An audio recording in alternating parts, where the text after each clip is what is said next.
ደግሞ እንደሚበላ ሰው ምግብ ደስ ያለ ሳቅ ራሱ ነው።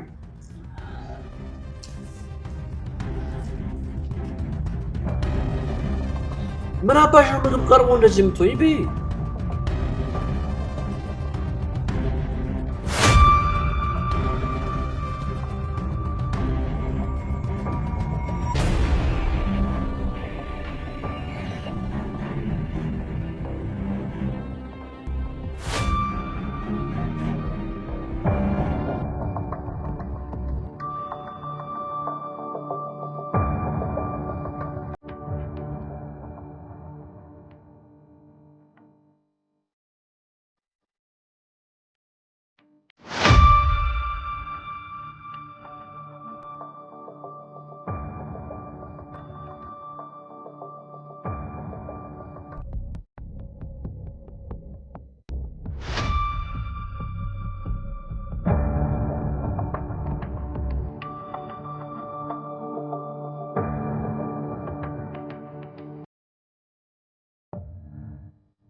ምንድነው ላከች? ቴክስቱ ገብቷል። አዎ ልካለች። በቃ እንግዲህ ተዘጋጅ፣ ተዘጋጅ፣ ራስን አዘጋጅ።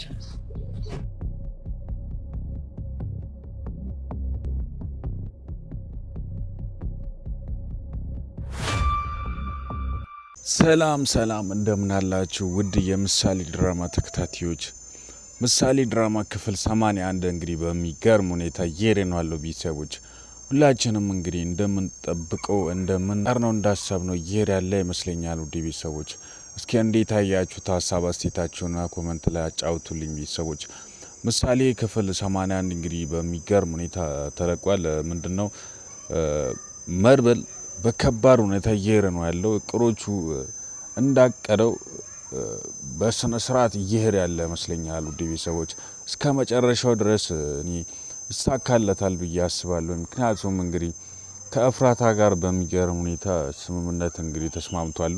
ይህ በጣም ደስ የሚል ነገር ነው። ግን እኔ ትንሽ የሚሰጋው ነገር እፍራታ እንግዲህ ደፋር ብትሆንም ምንም አይለ ለብሩን ብትወድም ለመድብል ለማስራት እሺ ብትልም ግን ዝናን በጣም እየፈራች ትገኛለች። እና እቺ እንግዲህ ዝናም ከመድብል ጋር ለምን እንደተገናኘች በምን አይነት መንገድ እንደተገናኘች እየጠረጠረ ዝና እፍራታን እየጠረጠረ ስለሆነ ይሄ ነገር እንግዲህ ምናልባት ድራማው ሲያልቅ ምናምን ከደረሰበት እሱ ከታገተ በኋላ ያለው ነገር ዝና እንዴት እንደታገተ ካወቀ እዛ ሆቴልም ደግሞ እሷ ቀድሚያ እሷ ጠርታ ስላመጣችው ይህ ነገር እንግዲህ ትንሽ ያሳስበኛል። ውድ ቤተሰቦች እስኪ በእኔ ሀሳብ የምትስማሙት ሁላችሁም ይህን ቪዲዮ ላይክ እያደረጋችሁ ለድራማው ያላችሁን ፍቅር ያሳዩልኝ። ውድ ቤተሰቦች ይህን ድራማ ደግሞ እየተከታተላችሁ ይህን ቻናል ሳብስክራይብ ያላደረጋችሁ ሁላችሁም ሳብስክራይብ እያደረጋችሁ ቤተሰብ ሆናችሁ ደግሞ ይህ ቪዲዮ ለብዙ ሰው እንዲደርስ ሼር በማድረግ ፍቅራችሁን አሳዩልኝ። ውድ ቤተሰቦች ድራማው እንግዲህ በሚገርም ሁኔታ እየሄደ ነው ያለው። መድብል እንግዲህ በከባዱ ተነስቷል። ምንም ወደ ኋላ እያለ አይደለም። ነገር ግን ትንሽ እኔ የምፈራው ምንድነው ከሞገስ ጋር ያለውን በስራ ዙሪያ ላይ ያለውን ግንኙነት ለጊዜው ቢያቋርጥ አሪፍ ነው ባይነኝ። ምክንያቱም ሞገስ ዝናን በጣም ነው እየፈራ ያለው። አንደኛ ዝናን ይፈራል፣ ሁለተኛ ደግሞ መኖር ይፈልጋል። በጣም ለሉላም ስለሚያስፈልግ ለእናቱም ስለሚያስፈልግ ዝናን በጣም እየፈራ ነው የሚገኘው። ምክንያቱም ዝና እንግዲህ ከልጅነቱ ጀምሮ እያሳደደ ያደገ ሰው ስለሆነ ይሄን በጣም ነው የምፈራው። ብዙ ነገር ነው የነጠቀው። ስለዚህ ዝናን መጋፈጥ በጣም ይፈራል። ይሄ ዝናን የምፈራው ሞገስ ደግሞ መድብል ወስኖና በዝና ላይ ባሰበው ነገር ያሰበው ነገር እንዲያደርግ መሰናከል እየሆነ ነው ያለው። ስለዚህ መድብል ከሞገስ ጋር ያለው ነገር ለጊዜው ቢያቋርጥ አሪፍ ነው ምለው እኔ በበኩሌ። እስኪ በእኔ ሀሳብ የምትስማሙት ሁላችሁም ይህን ቪዲዮ ላይክ ያደረጋችሁ ኮሜንት ሴክሽን ላይ የገባችሁ ሀሳብ አስተያየታችሁን አስቀምጡልኝ ውድ ቤተሰቦች። ሌላው በጣም ከዚህ ከክፍል 81 እኔ ያሳቀኝ ፓርት ቢኖር የማህሌት ነገር ነው። ማለት እንግዲህ የእጇን አግኝታለች።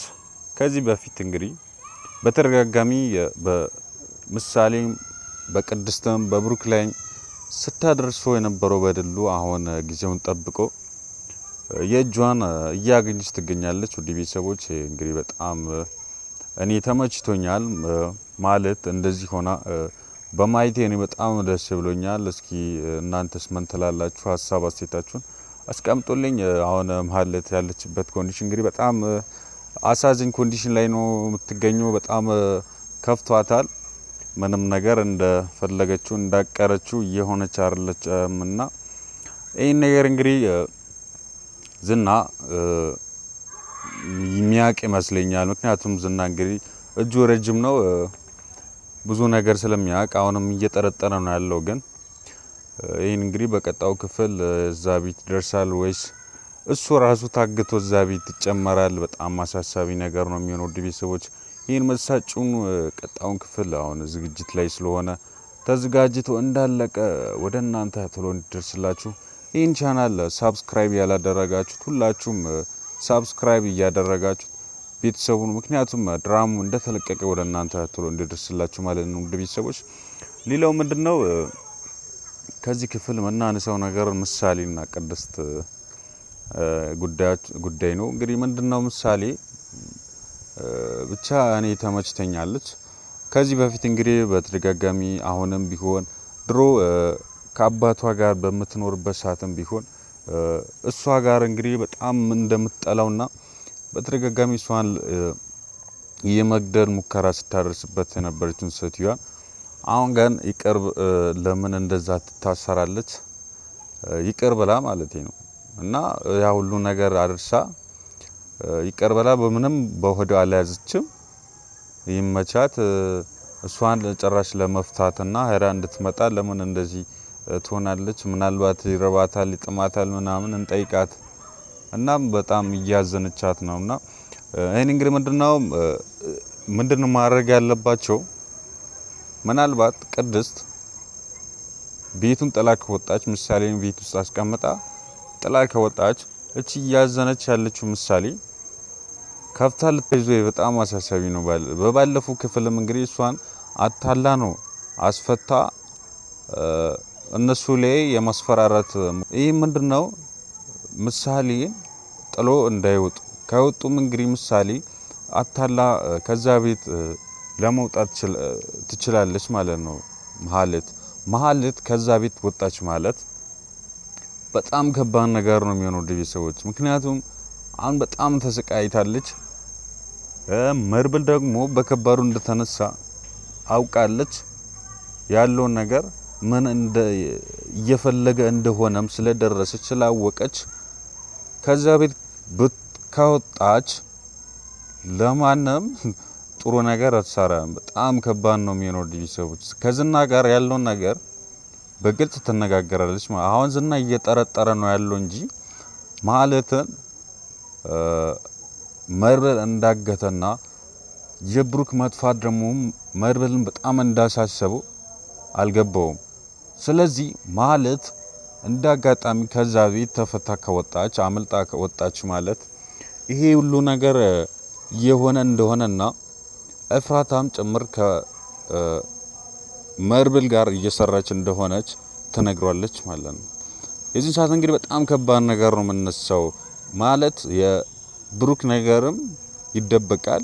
ብሩክም የት እንዳለ ላይታወቅ ይችላል። እዛው ባለበት ሁኔታ ለራሱ የከፋ ነገር ሊደርስበት ስለሚችል ማለትን እነ መድብል አሁን በጣም ጥንቃቄ አድርጎ እዛ ቤት እንዳትወጣ በጥንቃቄ መጠበቅ ነው ያለባችሁ እላችኋለሁ ውድ ቤተሰቦች። እስኪ እናንተስ ምን ትላላችሁ? የተሰማችሁ ነገር ሀሳብ አስተያየታችሁን ኮሜንት ሴክሽን ላይ አስቀምጡልኝ ውድ ቤተሰቦች። በቀጣው ክፍል እስክንገናኝ ድረስ